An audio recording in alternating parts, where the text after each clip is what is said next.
Okay, game. Question and answer. Nasagot ko na nga yung isa. Hindi pa, wala pa. 5 acronym to. Pag Mga nasagot mo acronym na isa, may price yan. Tig 1,000 isa. Ilabas mo muna para Okay, number kumana 1. yung utak ko. Number 1 acronym. Ano ibig sabihin ng ROI? Return Ayan. of investment. Ay, nakaisa. Okay, correct. Next. Ano ibig sabihin ng NLEX?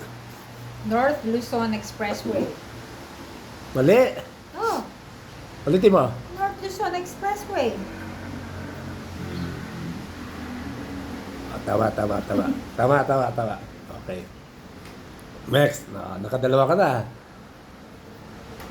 USB. 1,000. USB. Universal. USA. Universal. Universal. Ano? O basta universal. Oh, wala. Hindi niya sagot. Universal. Oh. System. O tapos ano pa? Oh, wala. Hindi niya nasagot yung USB.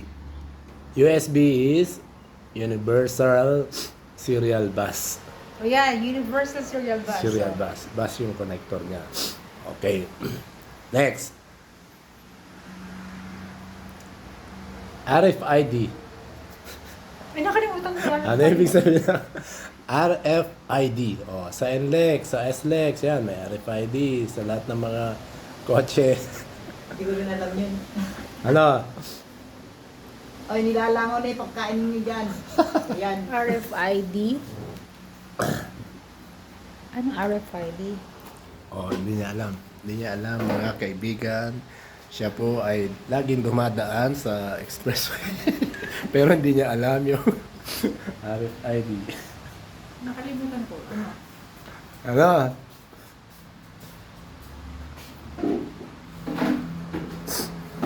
Oh, wala na. Next. Ting! Wala na. 5 lang yun.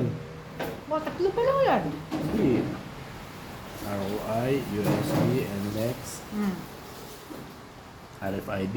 Oh, meron pa isa. Meron pa isa. Last acronym.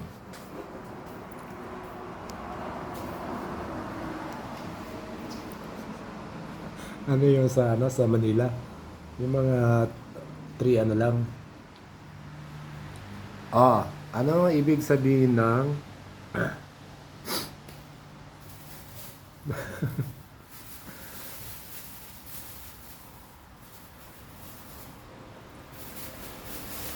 DILG?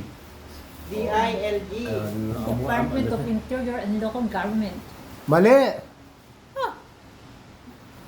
Kaya ano yun? Department of Oh, Interior and Local Government.